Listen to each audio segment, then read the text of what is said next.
Hi everyone, this is meteorologist Brian Bennett, and here's your update on Hurricane Irma for Wednesday, September 6th. As you can see, the powerful Cat 5 hurricane is moving into the Virgin Islands. It's going to move just north of Puerto Rico later today.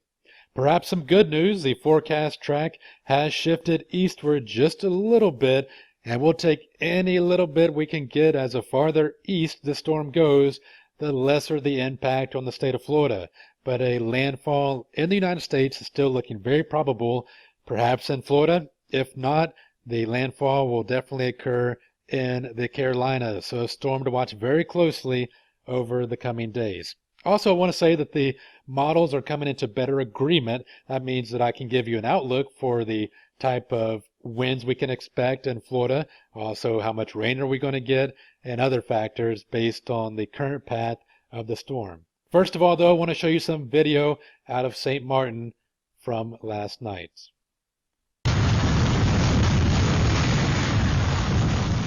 Winds were blowing well over 100 miles per hour. Take a look at that chain link fence, which has practically no wind resistance, yet it was being toppled by these winds. So a lot of damage, unfortunately, in St. Martin last night from this hurricane. Again, winds were blowing over 100 miles per hour. In fact, the top wind speeds out of Irma are a sustained 185 miles per hour.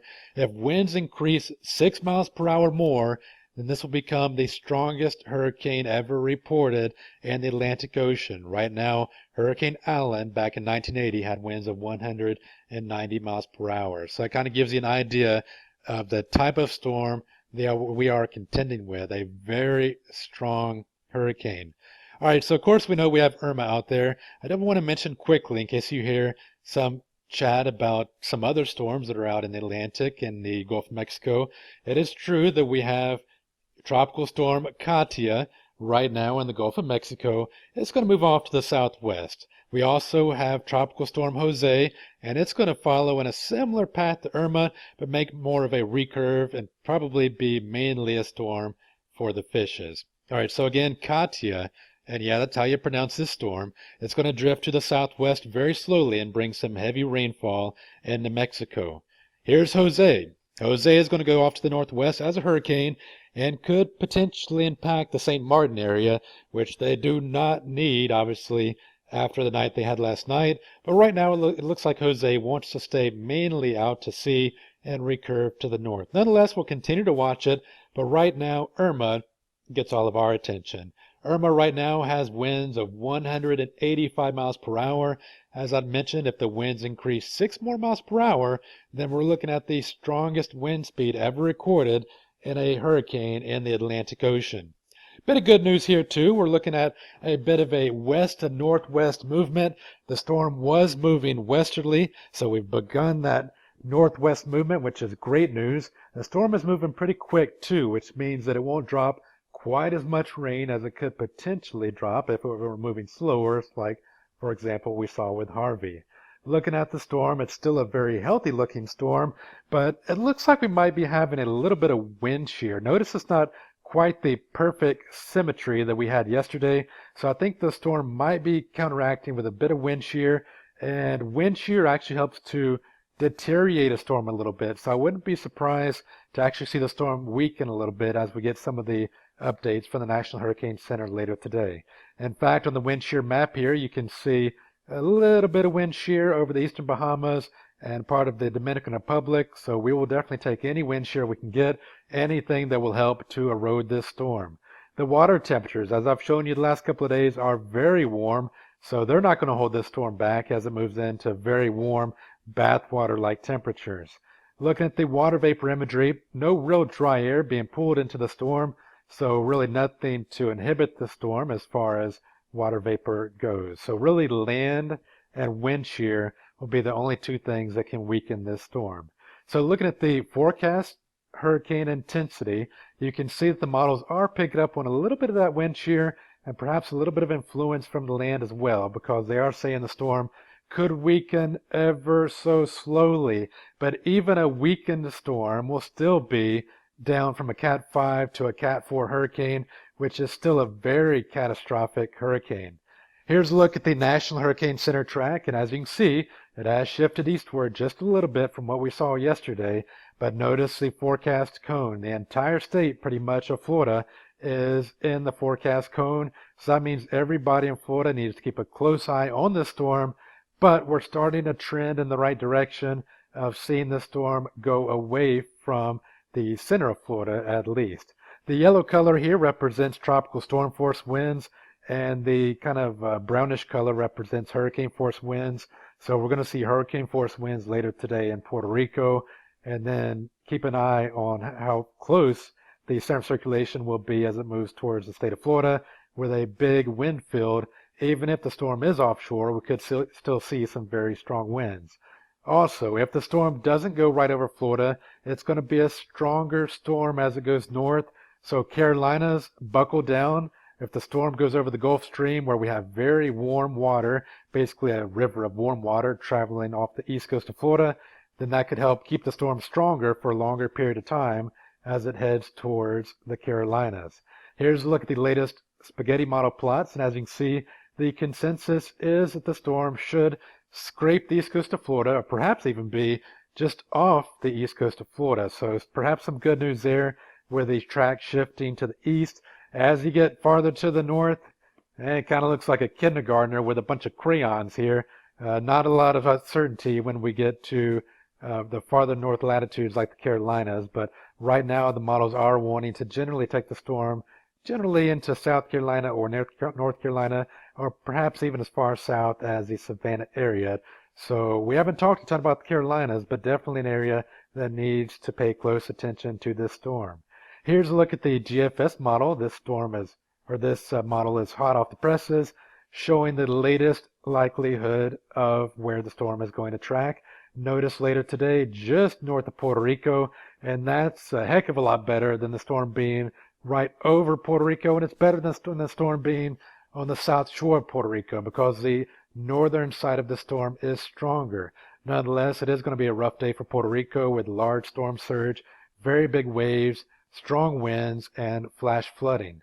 As the storm goes north, it looks like a direct landfall for the Bahamas. I've mentioned that for days.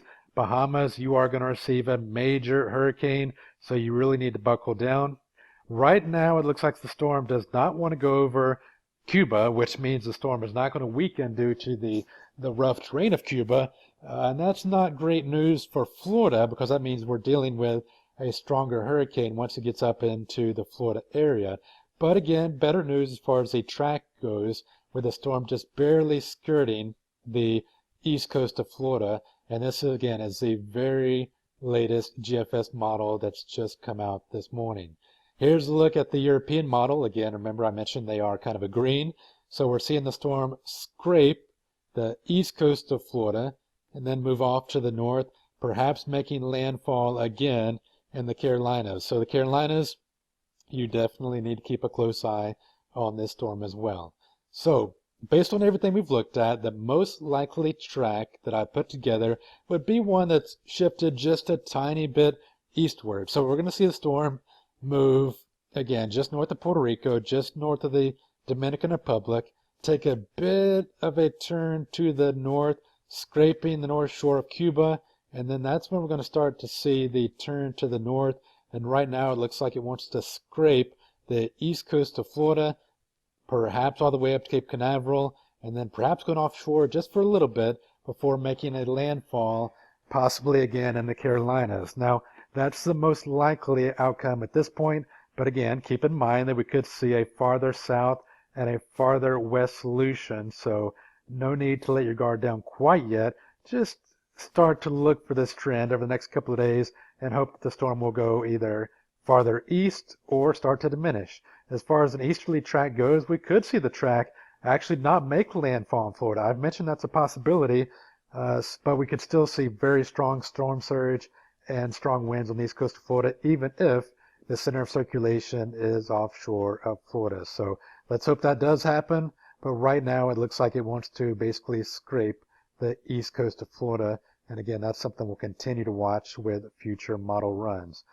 Okay, so let me see if I can answer the when, the what, and the how much from this hurricane based on the current forecast track. All right, as far as the timeline goes, let's take a look at this is Sunday morning, late Saturday night and Sunday morning, and that's when the hurricane would start to move into part of the Florida Keys and southeastern Florida.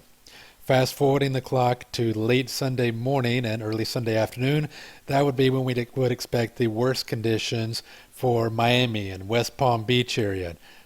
Fast forwarding to Sunday night, that's when we would expect the worst conditions for Cape Canaveral and potentially Tampa Bay, depending on how far west this particular storm goes. Again, Sunday evening would be the worst conditions for anywhere in Central Florida. That includes Tampa Bay over to Cape Canaveral. Fast forwarding to late Sunday night and early Monday morning, that's when Daytona Beach would have rough conditions upwards to parts of Jacksonville. And then Monday, late morning, early afternoon, that's when the Florida-Georgia border and upwards into Tybee Island, heading towards Savannah, that's when we would start to see the worst conditions. All right, this particular graphic we've been looking at here, this is the sustained wind speed. And as you can see, the model, the European model, based on this particular track, is showing a wind speed, a sustained wind speed of 70 to 80 miles per hour for the Miami area as the storm first rolls on shore, or at least very close to shore. It's possible the storm may not technically make a landfall. To make a landfall, the eye would have to move over land. That is not necessarily going to happen. We hope it doesn't happen, but nonetheless, we could see hurricane conditions with the eye being so close to shore. And then by later afternoon and into Sunday evening, we're seeing winds blowing around 60 miles per hour, maybe 70 miles per hour, especially for Cape Canaveral that's kind of sticking out there. The Tampa Bay area, sustained winds blowing right around 20 to 30 miles per hour, head inland to Polk County or Highlands County, and you're seeing sustained winds blowing more in the middle 30s. And then as the storm continues to go north, we're seeing very strong winds, 50, maybe 60 miles per hour along the immediate coast of the Jacksonville, Daytona Beach area. As you head inland, those winds would rapidly deteriorate. All right, those are sustained winds. I do want to show you wind gust as well, as you know, winds aren't always blowing at a constant speed. They could gust up to a higher mile per hour. So in this case, here we are, Sunday late morning and early afternoon. And you see from Miami, West Palm Beach area, we're looking at kind of the white to reddish color here. According to our legend, that would be winds blowing, gusting, possibly upwards of around 90 to 100 knots. Knots converted to miles per hour. That means that we could see a wind gust of 100, 110 miles per hour along the coastal areas as this storm continues to move north. So even with it offshore, we could still see a wind gust, especially near the beach, of around 100 miles per hour. So still a storm to watch very closely, especially for southeastern Florida based on this current path. As the storm goes north, again, the coastal areas on the East Coast based on this path would have the roughest weather, with the winds possibly gusting upwards of around 90 miles per hour, perhaps 100 miles per hour as you stick out on Cape Canaveral. And in the Tampa Bay area, Tampa itself would be kind of impeded by the friction of the trees, so you would see less wind gusts than you would see by the coast or farther inland. So Tampa itself, based on this forecast run, would see winds gusting around, say, 40 miles per hour along the immediate coastline. And then in this scenario, we would have winds blowing from the northwest or north, so right along the beach areas, especially beaches that are kind of pointed towards the north, we would see winds gusting upwards of around 50 to 60 miles per hour. And then as you head inland, obviously closer to the center of the storm, say Polk County, you could see winds gusting in the reddish color here. That gets us into about a 70 mile per hour wind gust. And again, the farther east you head, the stronger those winds get. All right, so this is based off the current path. I just want to show you this is kind of an informational purpose, not to confirm any plans. Again, listen to your city officials, watch the National Hurricane Center track. But this is just kind of an informational guide based on what the current models are saying is going to happen right now. But I do want to warn you, the hurricanes are well known for doing the unexpected. So take a look at this. This is a previous model run. All right, see this? This is the previous European model run, and it actually had the storm going up the spine of the state, which would be catastrophic for the state of Florida. We do not want to see that. So I'm actually happy to see that the model is trending eastward. And what I'm showing you is based off the current trend. So based off of this trend, should you say, oh, cool, I live on the west coast of Florida, I don't need to prepare anymore? You should not do that. You should continue to prepare, getting your hurricane kits ready in case the storm does go farther to the west. But again, the good news is that based on the current trending, things are going farther east, and it does look like it could be a worse storm, especially for the southeast coast of Florida. So southeast coast of Florida, this is better news for you, but again, not great news because you're still being impacted by hurricane force winds. So hopefully I've gotten that point across, that this is an informational guide based on the current model runs. But again, this path can shift, and it probably will shift a little bit. Let's hope that it shifts its way all the way out into the Atlantic Ocean and we don't have to worry about this at all. But regardless, this is what we're looking at right now.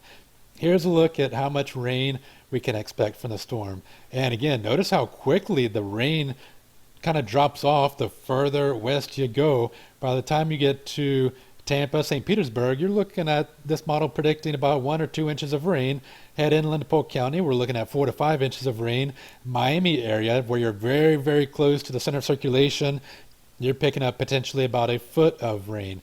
So a lot of rain near the center of circulation. If this path were to shift westward a little bit, then you can take all those 1 foot of rain totals and drag it westward. And the same thing goes, of course, if you move eastward. So being proactive and planning ahead is very important at this point. With that said, are we expecting a Hurricane Harvey type of storm? This is a picture out of Houston from Hurricane Harvey. And no, this storm is not going to be Harvey. Every storm is different. Harvey will be remembered for how much rain it dropped. It dropped 52 inches of rain, which is more rain than we've ever seen from any tropical cyclone in the United States. This storm is not going to sit over one location for an extended period of time. So we're not looking at 52 inches of rain. Can we get a foot of rain? Can we get 15 inches of rain and flash flooding and that type of thing? Sure, definitely, and especially closer to the center of circulation that you are. The storm that we're looking at, Hurricane Irma, we're looking at more of the potential wind threat and storm surge threat. That's really more what this storm has the potential to be known for. It's already nearly one of the strongest hurricanes the Atlantic's already seen, so it's a strong storm. So flooding, possibility, but I'm more concerned about the wind threat from this storm. And on the east coast of Florida, the storm surge threat in Tampa Bay, not quite as severe, especially based on the current path. So I do want to show you the storm surge forecast. This is provided by the National Oceanic and Atmospheric Administration. And obviously storm surge is one of the most devastating, it's one of the most deadly parts of a hurricane. So it's very important that we go ahead and take a look at this. All right, so here we are when the storm is entering southeastern Florida. And I know it's a little difficult to see, especially if you're looking at this on your cell phone. So I'll try to kind of voice this out as much as I can for you. So when the storm is first moving in or moving close to southeast Florida, we're looking at a storm surge of roughly about 3 feet or so, except for the little inlets like maybe Key Biscayne, where the water could get trapped a little bit more. You could see perhaps a storm surge upwards of around 4 feet, but not a huge storm surge for southeast Florida. As the storm moves north, notice that we're starting to see some brighter colors here. So the pink here, this represents a storm surge of 4 feet. And that's because, remember, the winds rotate counterclockwise around a hurricane. So we're looking at the possibility of a 4-foot storm surge, basically from Cape Canaveral up through Daytona Beach area as the storm starts to progress to the north. Notice Tampa Bay, though. This is This would be when we're experiencing the worst wind conditions from the storm, but notice that our storm surge is non-existent, and again, that's because of the position of the storm. It is on the east coast of Florida. The winds are rotating counterclockwise, so we're actually looking at a northeast wind, so practically a non-existent storm surge, all because of being on the east coast of Florida. In Tampa Bay, what we want to watch out for from this hurricane and any future hurricanes would be one that goes out in the Gulf of Mexico and then swings back and makes landfall perhaps in Pinellas County, because that would give us an onshore wind, and that's when we would have catastrophic flooding in the Tampa Bay area. Now, with the positioning of this particular hurricane, although it being a very strong one, it's an offshore wind for the majority of the storm, so storm surge flooding doesn't look to be a major impact based on this current track. All right, as the storm goes farther north, let me take it out to the last frame there. We're actually starting to pick up on the next shade there. We go from pink to kind of a purplish color on the northern part of Cape Canaveral, and that is a storm surge of around 5 to 6 feet. So if you live anywhere in northeast Florida up through the Georgia coast, do expect a very large storm surge, kind of similar to what we had with Matthew last year, or it could perhaps even be a bit stronger or a deeper storm surge than what we saw with Matthew last year for northeastern Florida, Georgia, and even parts of the Carolinas. All right, so to try to kind of bottom line this real quick, I put together this real quick, and in case you can't read this on your phone, I'll read it real quickly for you, just to kind of give you an idea of what you should do. I know that a lot of residents to Florida are new residents. In fact, I think roughly 75% of folks living in Florida were not living here back in 2004 and 2005 when we had the major hurricane seasons. So hurricanes are kind of new. So I'm going to try to help you out here about what you should be doing at this point in time. But of course, always listen to your city officials and the National Hurricane Center for your official guidance. But this is what I think you should be doing at this point. If you live in Southeast Florida, you should continue your preparations. You should be perhaps grabbing some boards from Home Depot to prepare to board up your windows, especially if you live near the coast, and have an evacuation plan. Again, especially if you live near the coast, you may need to evacuate with this storm moving in based on its current path. If you live in Tampa Bay, Central Florida, Fort Myers, yeah, I know I showed that the winds aren't going to be potentially as strong and we're potentially not going to see as much rain.